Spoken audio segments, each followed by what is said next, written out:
नमस्कार दोस्तों, मैं आशीष ओझा मेरे के इस ऑनलाइन प्लेटफॉर्म पर एक बार फिर आप सबका स्वागत करता हूं।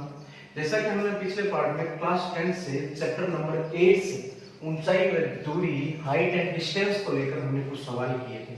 आज उसी चैप्टर में से हम नेक्स्ट एग्जाम्पल को देखते हैं और आज का फर्स्ट एग्जाम्पल है एग्जाम्पल नंबर 4। एग्जाम्पल नंबर 4 में ये कहता है कि 100 मीटर चौड़ी एक नदी है जिसकी जो है ब्रेथ दे रखी है हमें 100 मीटर। उसके मध्य एक टापू स्थित है, एक नदी है, उसके मध्य एक छोटा टापू स्थित है। तो हम उसको डायग्राम के माध्यम से समझते हैं। तो सबसे पहला काम रहेगा हमारा, हम यहाँ पर एक नदी बनाते हैं जिसको पॉइंट आउट करेंगे। ये बिंदु बना देते हैं P और दूसरा बिंदु बना देते हैं Q। उसके मध्य में एक छोटा टापू है, तो यहाँ पर बीच में हम एक बिंदु बना देते हैं, ये बना दिया हमने O। इस टापू पर एक ऊंचा वृक्ष है, पेड़ है, जो नदी के विपरीत किनारों पर बिंदु P व Q पर इस प्रकार स्थित है। तो हम यहाँ से बिंदु O पर, टापू पर एक पेड़ का निर्माण करते हैं, जो कि यहाँ पर इसकी हाइट हमें नहीं पता है, तो हम ये पेड़ मान लेते हैं, बिंदु मान लेते हैं R। इस पेड़ की हाइट को हम मान लेते हैं H। अब इस बिंदु से बनने वाले उन्नयन कोण बिंदु P व Q से, इस बिंदु P से R और Q से R तक बनने वाले उन्नयन कोण दे रखे हैं हमें 30 डिग्री व 45 डिग्री। तो हमें यहाँ पर बिंदु P पर थीटा बना लेंगे हम, पहले दे रखा है 30 डिग्री एंड दूसरा कोण हम थीटा बना लेंगे 45 डिग्री। और इनकी जो नदी की चौड़ाई जो है, PQ का जो मान है वो हमें पता है, हमें क्वेश्चन में दे रखा है 100 मीटर। हमें यहाँ पर पेड़ की ऊंचाई ज्ञात करनी है, H की वैल्यू निकालनी है। तो वो वैल्यू हम किस प्रकार से निकालेंगे, तो हम देखते हैं। सबसे पहले जो हमें गिवन है, इसका सॉल्यूशन देखते हैं। सबसे पहले नदी की चौड़ाई, ये हमें दे रखी है नदी की चौड़ाई PQ इक्वल्स टू, ये गिवन है 100 मीटर। और हमें यहाँ पर θ1 जो कोण हमें दे रखा है पहला OPR इक्वल्स टू 30 डिग्री और दूसरा कोण है हमारे पास OQR, ये हमें गिवन है 45 डिग्री। अब यहाँ पर हमें जो फाइंड आउट करना है, ज्ञात करना है, हमें पेड़ की ऊंचाई निकालनी, पेड़ की ऊंचाई, हाइट ऑफ ट्री, ये हमें RQ से शो करवाया और ये हम मान लेते हैं H, ये हमने माना, ये हमें फाइंड आउट करना है। तो सबसे पहले जो हम दो ट्रायंगल है हमारे पास, ये हमारे पास पहला ट्रायंगल और ये हमारे पास दूसरा ट्रायंगल। तो हम जानते हैं कि फर्स्ट ट्रायंगल हम लेते हैं, तो जिसका नाम है हमारे पास POR। इस त्रिभुज में हमें ये देखना है कौन सी दो चीजों के बारे में चर्चा कर रखी है। हमें पता है कि हमें ये इस तीनों चीजों में हमने पिछले पार्ट में भी पढ़ा था, ये कर्ण का काम करेगा, ये लंब का काम करेगा और ये भुजा आधार का काम करेगी। हमें ये देखना है किन दो चीजों के बारे में हमें सवाल में चर्चा कर रखी है। तो हमें पता है लंब को हमें फाइंड आउट करना है और आधार हमें दे रखा है। तो यहाँ पर हम लाल रंग नियम से देखते हैं, तो लंब बटा आधार में हमारे पास आता है tan थीटा। tan थीटा लंब जो है हमारे पास OR से शो करवाया गया और आधार जो है PO से शो करवाया गया। तो हम यहाँ पर tan थीटा जो है हमारे पास वो है 30 डिग्री 30 डिग्री और OR की वैल्यू है हमारे पास H और PO की वैल्यू हमें नहीं पता है, तो हम मान लेते हैं PO हम सॉर्ट आउट कर देते हैं। अब हमारे पास जो tan 30 की जो वैल्यू है, हम जानते हैं, हमने टेबल को सीखा था, tan 30 की वैल्यू होती है 1/√3। तो यहाँ पर हम अप्लाई कर सकते हैं 1/√3 इक्वल्स टू H/PO। इनकी क्रॉस मल्टीप्लाई करते हैं तो हमारे पास आएगा PO इक्वल्स टू √3H। इसको इक्वेशन नंबर हम बना लेते हैं 1। हम दूसरा ट्रायंगल लेते हैं। दूसरा ट्रायंगल हमारे पास रहेगा QOR, ये हमारे पास सेकंड ट्रायंगल है। हम यहाँ पे भी देखते हैं कि हमें लंब और आधार के बारे में डिस्कशन हो रहा है। लंब और आधार है तो हमारे पास थीटा रहेगा, वो tan थीटा इक्वल्स टू लंब यहाँ पे भी RO से शो करवाएंगे और थीटा है वो QO से शो करेंगे। तो यहाँ पर थीटा जो है हमें डिग्री जो दे रखा है इसका 45 डिग्री दे रखा है, और आर ओ की वैल्यू एच रहेगी और ये बन जाएगा क्यू। और हम सब जानते हैं tan 45 की जो वैल्यू है, tan 45 की जो वैल्यू है वो रहती है 1। तो यहाँ पर हम बना दिया 1/1 h upon q, cross multiply की तो हमारे पास q equals to h find out हुआ। इसे हम इक्वेशन नंबर बना लेते हैं 2। अब हम इक्वेशन नंबर 1 व 2 से इक्वेशन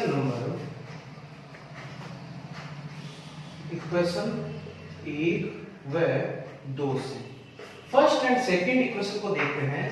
तो हमारे पास जो है P दोनों को जोड़ते हैं तो ये बन जाएगा हमारे पास PO plus Q equal to root 3h plus h find out होगा। अब हम देखते हैं कि हमारे पास PO प्लस OQ, ये यहां से PO प्लस OQ इन दोनों को मिलाकर हमारे पास बनता है PQ is equal to h common लेने पर हमारे पास आ जाएगा रूट 3 प्लस 1। हमें h की वैल्यू फाइंड आउट करनी है, ये ध्यान रखना। और PQ की वैल्यू हमें क्वेश्चन में दे रखी है वो है 100 मीटर। तो हम यहां पर वैल्यू पुट अप करेंगे तो 100 equals to h root 3 plus 1। इसको हमें h की वैल्यू निकालनी है तो 100 अपॉन रूट 3 प्लस 1। अब हमें पता है कि अपोन में हमारे पास रूट वाली वैल्यू नहीं आनी चाहिए। इसको हल करेंगे तो इसका परिमेयीकरण बोलते हैं या संयुग्मी करके हल करेंगे तो root 3 minus 1 upon root 3 minus 1 ये बन जाएगा। इसको हम हल करेंगे, हमारे पास h की वैल्यू फाइंड आउट करेंगे तो हमारे पास आएगा 100 रूट 3 की वैल्यू होती है 1.732 माइनस 1 अपॉन ये बन जाएगा रूट 3 का स्क्वायर एंड 1 का स्क्वायर। तो h इज इक्वल टू ये बन जाएगा 100 मल्टीप्लाई 0.732 अपॉन 2 माइनस 3 माइनस 1। इसको हल करेंगे तो हमारे पास आ जाएगा 3 minus 1 equals to 2। 100 divide by 2 is equal to 50 multiply 0.732 और हम 100 मल्टीप्लाई 0.732 को मल्टीप्लाई करते हैं तो हमारे पास जो वैल्यू आएगी वो प्राप्त हो जाएगी 36.6 समथिंग मीटर। ये हमारे h की वैल्यू फाइंड आउट होगी। मींस हमारे पास जो हमें ज्ञात करनी थी वो पेड़ की ऊंचाई ज्ञात करनी थी और ये हमारे पास इस टापू पर स्थित पेड़ की हाइट, पेड़ की ऊंचाई प्राप्त होगी, पेड़ की ऊंचाई। ये हमारे एग्जांपल नंबर 4 का रिजल्ट रहेगा राइट। अब हम चलते हैं नेक्स्ट एग्जांपल नंबर 6 की तरफ। एग्जांपल नंबर 6 है हमारे पास एक कार सीधी सड़क पर चल रही है जो मीनार की ओर जाती है। इट मींस हमारे पास एक मीनार है, यहां पर हम ले लेते हैं ये कोई मीनार है,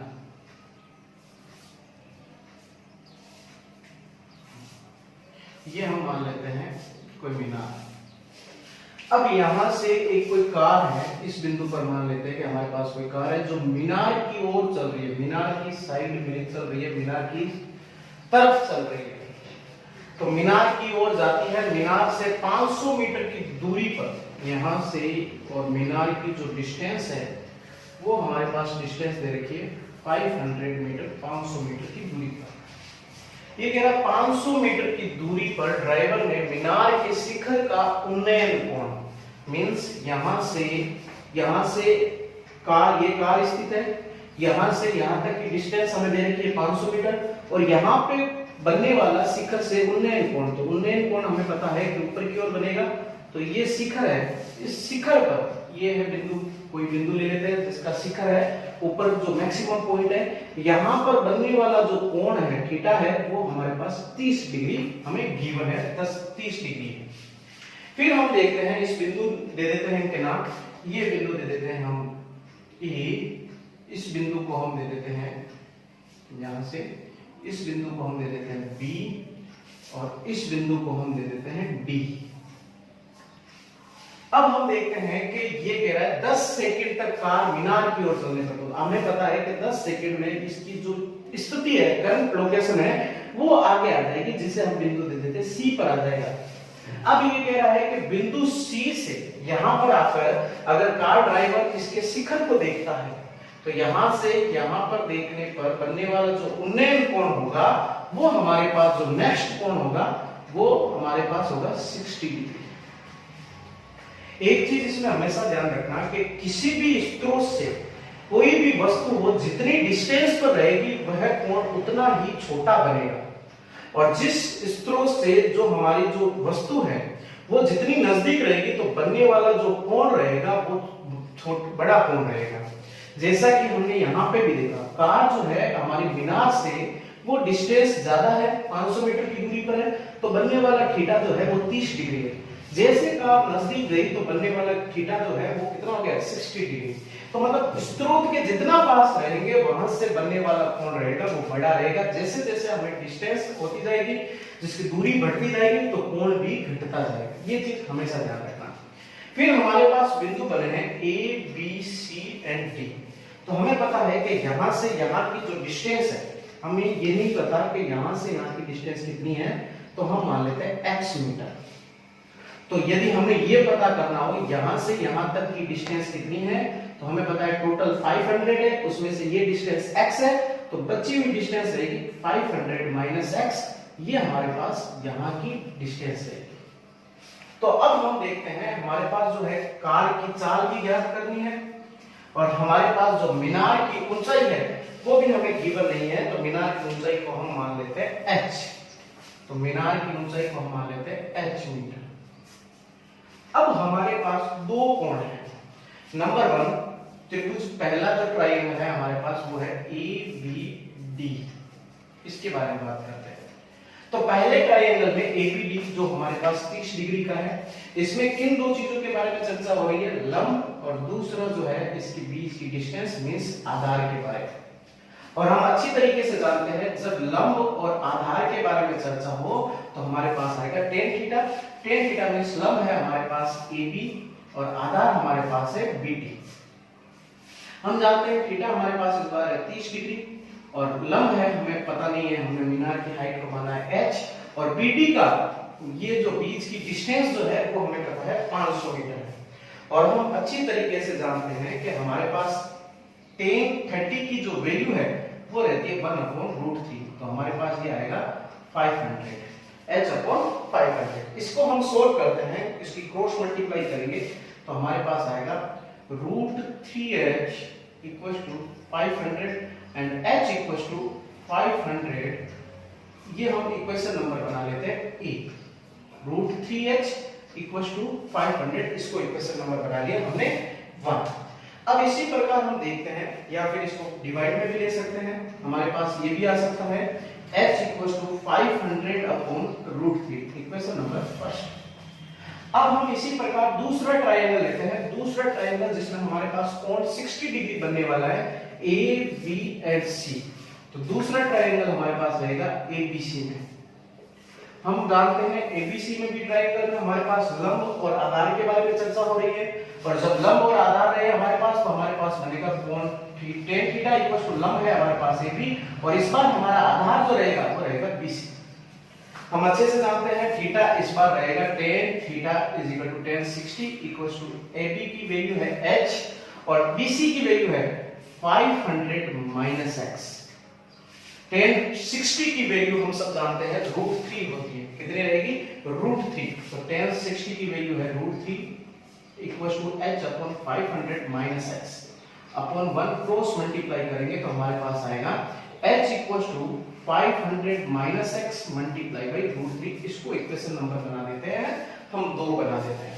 तो हमारे पास फर्स्ट जो इक्वेशन है वो है h = 500/√3, और दूसरी जो इक्वेशन है हमारे पास h = 500 minus x multiply by √3। अब हम इक्वेशन नंबर, समीकरण नंबर 1 व 2 को देखते हैं। तो हमें पता है दोनों हमें दे रखी है h = तो h = दे रखी है, तो हम इसको मान लेते हैं ये दोनों इक्वल टू बराबर होगी, तो हम इसको लिख सकते हैं 500/√3 = 500 माइनस x मल्टीप्लाई बाई √3। ये हम अपॉन 1 क्रॉस मल्टीप्लाई करेंगे तो हमारे पास बन जाएगा 500 = 500 माइनस x, और ये √3 मल्टीप्लाई √3 ये बन जाएगा 3। इसको हम हल करते हैं तो हमारे पास बनेगा 500 = 1500 माइनस 3x। इसका ट्रांसपोज करेंगे तो हमारे पास आ जाएगा 3x = 1500 माइनस 500। देन हमारे पास बन जाएगा 3x is equal to 1000 x is equal to बन जाएगा 1000/3। ये हमारे पास x की वैल्यू रहेगी। x कहाँ है? बिंदु D से C तक चल के जो गया है हमारे पास कार की जो डिस्टेंस है वो हमारे पास प्राप्त हुई है x is equal to 1000/3 metre. अब हम देखते हैं कि हमारे पास ये जो वैल्यू है इसको इक्वेशन नंबर 3 दे देते हैं। ये जो x आया है वो इसका मान है DC का मान, और DC जो है वो 10 सेकंड में, यहां पे लिख सकते हैं हम 10 सेकंड में कार द्वारा तय दूरी, हमें जो तय दूरी है, जो डिस्टेंस निकाली है हमने DC वो कितनी प्राप्त हुई है? x is equal to 1000/3 metre. अब अगर हमें वही 1 सेकंड में निकालना हो, 1 मिनट में तय की गई दूरी निकालनी हो तो हमारे पास वैल्यू आएगी 1000/3 मल्टीप्लाई बाई 60 और डिवाइड बाई मल्टीप्लाई बाई 10।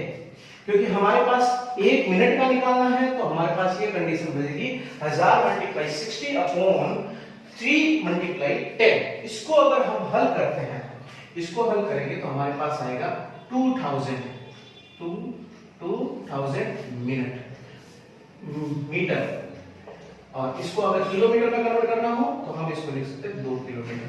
तो हमसे प्रश्न जो पूछा गया था कि कार की चाल ज्ञात करो, तो हमारे पास कार की चाल जो है 2 किलोमीटर प्रति घंटा की चाल से प्रति मिनट की जो है दूरी तय करेगा।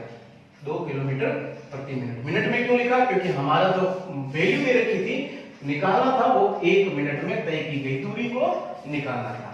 राइट। अब हम चलते हैं नेक्स्ट एग्जांपल नंबर 8 की तरफ। ये एग्जाम की दृष्टि से भी इंपॉर्टेंट रहेगा। एग्जांपल नंबर 8 कहता है कि किसी मीनार के आधार से A और B की दूरी पर एक ही रेखा पर दो बिंदु क्रमशः C व D से देखने पर मीनार के शिखर का उन्नयन कोण एक दूसरे का पूरक है। तो हम इसको डायग्राम के माध्यम से अगर समझते हैं तो हमारे पास एक कोई जो है मीनार है, इस मीनार की ये कोई डिस्टेंस है। इस मीनार के हमें डिस्टेंस जो दे रखी है, 2 अलग अलग बिंदु दे रखे हैं, उसमें हमारे पास जो बिंदु रहेंगे, इस बिंदु को हम मान लेते हैं बिंदु A और इस बिंदु को मान लेते हैं B। तो मीनार की जो हाइट है वो हमारे पास AB से शो होगी। ये बिंदु मान लेते हैं कोई C और ये बिंदु मान लेते हैं कोई D मान लेते हैं।